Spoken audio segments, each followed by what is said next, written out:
3 वर्ष पर 8 वर्ष पर हो जा। अब तो बढ़िया बैठे कि मैंने उतना समय नहीं बीतता। अब तो बिया वही तुरंते तुरंते जयराम जी के कौनो कहले रहा हम गवनवा नहीं जू अरे हम गवनवा नहीं जा अरे हम गवनवा नहीं जू नई नई प्रीता लगल हीरा नवा नई नई प्रीता लगल हीरा नवा हम गवनवा नहीं जा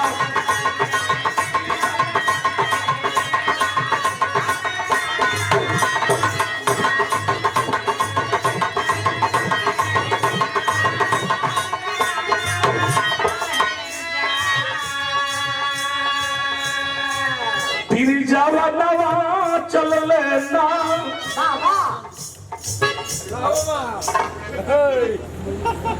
अरे बूटू सी भाषा खींचो 100 रुपये का सम्मान हमारे मंजू व्यास न हो बाबू गुड्डू सिंह। अरे वाह, आप महोदय की तरफ से बाबू गुड्डू सिंह जी, आप महोदय की तरफ से 100 रुपये का सम्मान। और कहका अरे हम गवनवा नहीं जाओ अब पीछे पड़ला हीरा बेईमानवा पीछे पड़ला हीरा बेईमानवा हम गवनवा नहीं जाओ।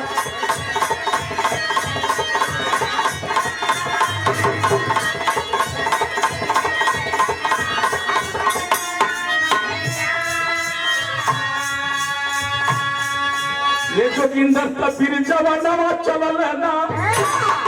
फिर जवानवा चलल ना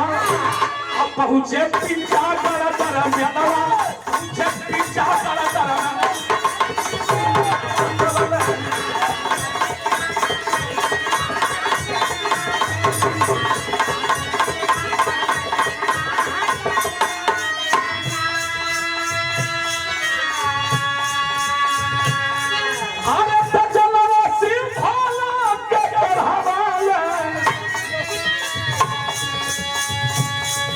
और राजा बिजमल के खबर पे खवल तकैले जुद्धा के होएला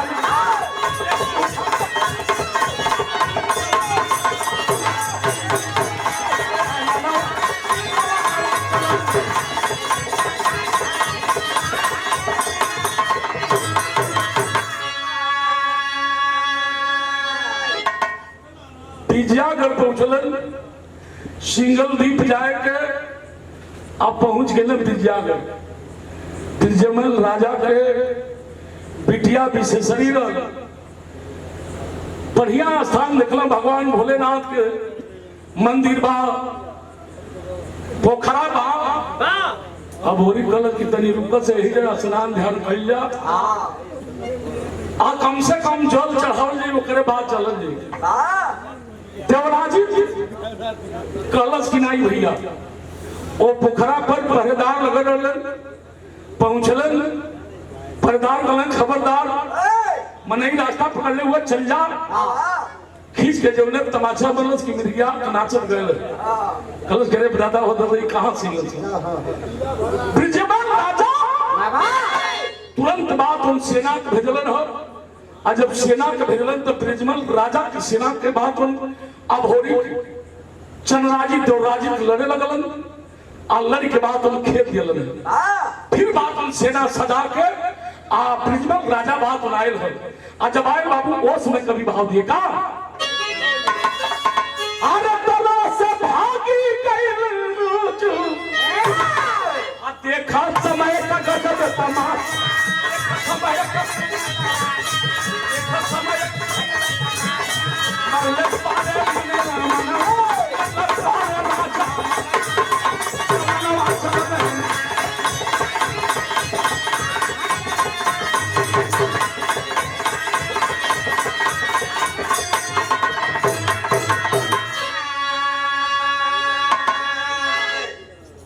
राजा जान बचा के ब्रिजमल भगलन हो सेना लेके ठाट से बात नहिलन हो आ नहाई कोई पोखरा पर बात न कलन तनी उठंगलियो ले ले देवराजित कलत के उठंगबा जा तो उठंगले रह जी बजा आराम करो लोग हमावत ही तन चल के पोखरवा के दतिया से हटिया के बगले में और बगल में एकांता में बैठ के सोचता कि दादा इकरी चाहिए ना लड़ाइयों कैला सन खेदियो देला सन अब का कल जाई आ तबले बात उन विशेषरी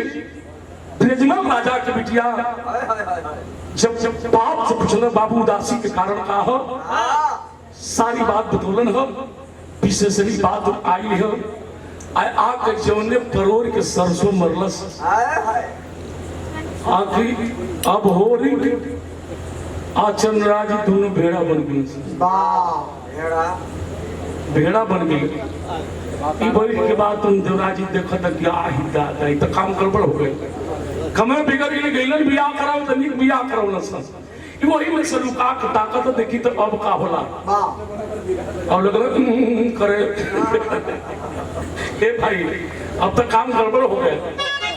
गलत सोच गई विशेषरी के अगर भेड़ा बना के ले जाते हैं तब दिक्कत हो ऐसन गबड़ू जवान हो कान टूटल हो पैसा सुर गर्दन हो के दरी के खम्भा जैसन जान हो छाती तो पूछे के ना हो आ पेट ओके का पूछे के बाद अजय खैबे न करब तो पेट कहाँ से पेट हुई खैब तो न पेट आ देख जांगर हुई अब खैबे ना कर एकदम आंख में बुझा तक लुत्ती बह गया जय खाया जे खाला उ चिन्हा जाला मरत खियावो लइका हुआ सब फिर परोर का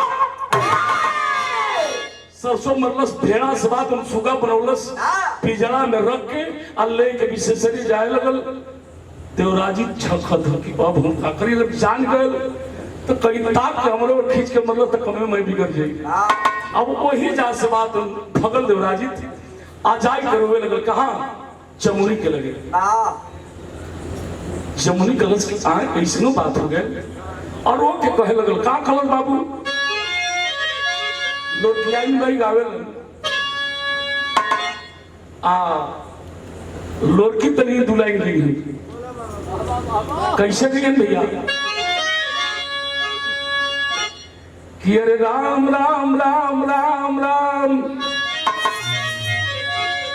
कहल तू करबे आपन बेटा मनबे न बात हमार कहता दराजित की माई लूट गई ना माई लूट गई ना हाई फतिया देखबी गाऊ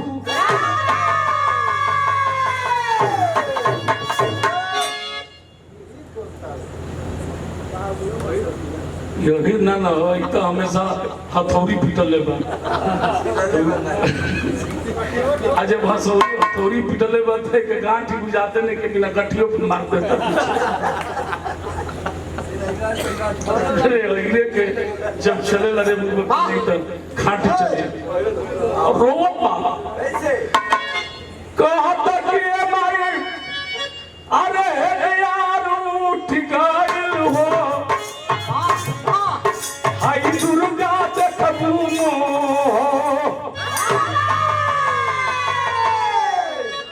कहता कि मैं सुगना बन गइल ना सुगना बन गइल ना हाय बिरना देखबू बीजा हर सुगना बना के अब से शरीर ले गइल हो हाय महल अपनी हो दारा कहलस की बस ये काम कर जमुनी कलश के हमरा अकेले मान के नहीं है जमुनी 51 जादू जाने सुगनी के बाद तुम बोलौलस आ सुगनी के बुला के कलश चल आ ले के बाद तुम चलन कहाँ बाबू अगलन यही बिजागढ़ में आप विजयागढ़ में जब अलन तब विरहा में तरज लगी। कौन तरज बा? तरज है बा कि पान खाला मुंडी, अरे पान खाला मुंडी खयल नहीं बा, अरे गोल बतिया खयल नहीं बा। 3:30 बजे मुंडी जरूरी लगा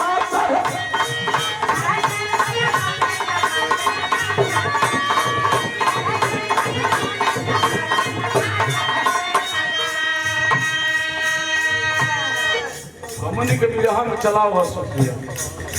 हमनी के कभी विरहा लिख के दिन पता ना मेहरनून के कौन कवि लिख के दल रुचि यही के बाद हम तनी सा फिल्टर को के मेहरनून वो गई है। तनी सुन ला फलाना नाम काट गई हो, तनी सुन ला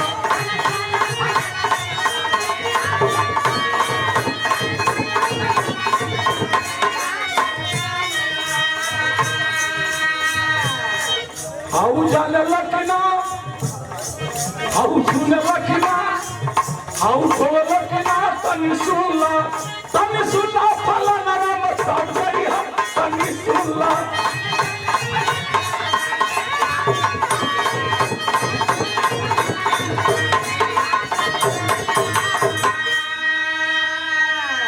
तो जमुनिया सुगनी है कैली बयान,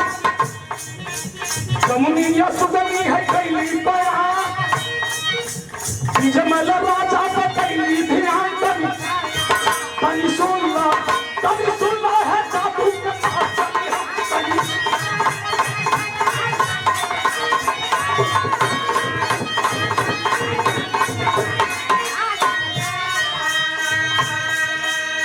दोनों तरफ से बात जादू चल लगल, विशेषरी के उधर से आगे से भी चले लगल। खींच के जौने जादू मरली है जमुनी और सुगनी, सुगा से बात फिर बात अपने लड़का के बात बना ली। अब होरी के चंद्राजी के बात मरद बनौली हम आज के बात माई के गोड़ लगल सन। कल माई जान बच गई, कल पहले ही माना के लिए नाम मिलल से तो के जाए के चाहिए सिंगल द्वीप हुवन। और सिंगल द्वीप में बात सुदर्शन हुवन तो लोग चले लोग विजयागढ़ तो खाली तो के दूसरे जानल से क्यों कुछ जाने के चाहिए, कहल करे के चाहिए। आज के बाद अपने बाप के नरक से निकाला लोग चलन है बाबू। आज जब चलन तब पूरा विरहा के निचोड़ आल्हा में देवे के कैसे।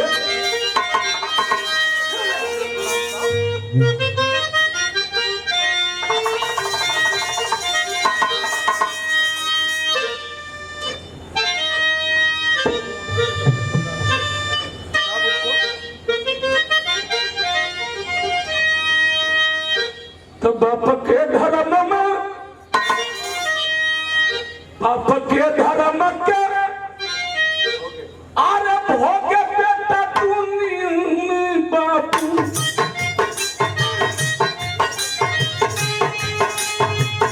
बेटवा के हाथे बाबा मुक्ति जालन पाई।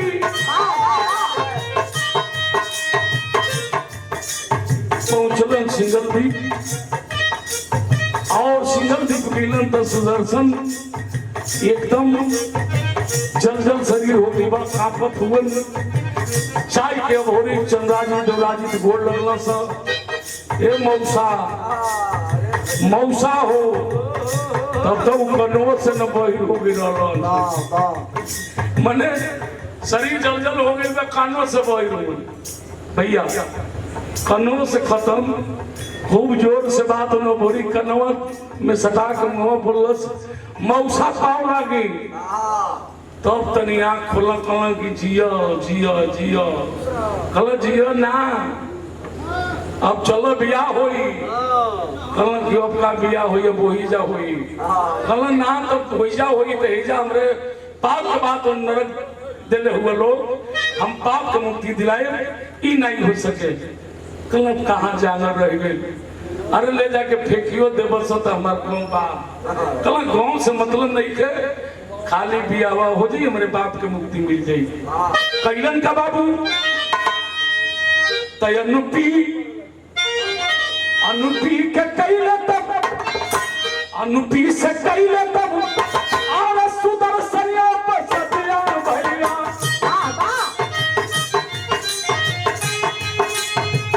भोल के राज चला राज की अगुआ नरक से निकलल बाने लोरी पलवानवा भैया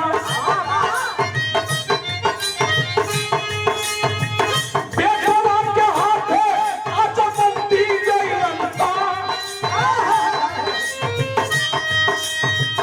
आई के आशीष आज आई के आशीष अयन गौरव के नगरिया भैया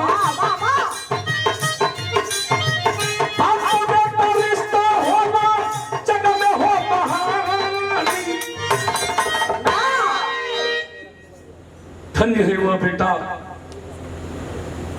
सुदर्शन से अनुपी के ब्याह करौलन नरक से बात लोरिक निकलन हो आज जब लोरिक नरक से निकलन अब होरिक अपने बाप के पकड़ के रुबत हो आशीर्वाद दिलन बेटा जुग जुग जियो यही से कहल जला आखिर अगर मुक्ति दिलाई तो बेटा ही दिलाई बाप मतारी मर जलन बाबू तो लोग खोजला कि फलाना के बेटा बा कि ना जब ले बाप मतारी भैया एक पहलवान जा बाबूजी बस बस जब ले बेटा अपने बाप मतारी को मुख अग्नि नहीं देता तब तक बाबूजी बाप मतारी तर नहीं पाते तब तक बाप मतारी तर नहीं पावेलन तो बेटा नरक से अपने पाप को तरन तार किया मालिक अगर केहू के बेटा दे तो ऐसे दे जिंदगी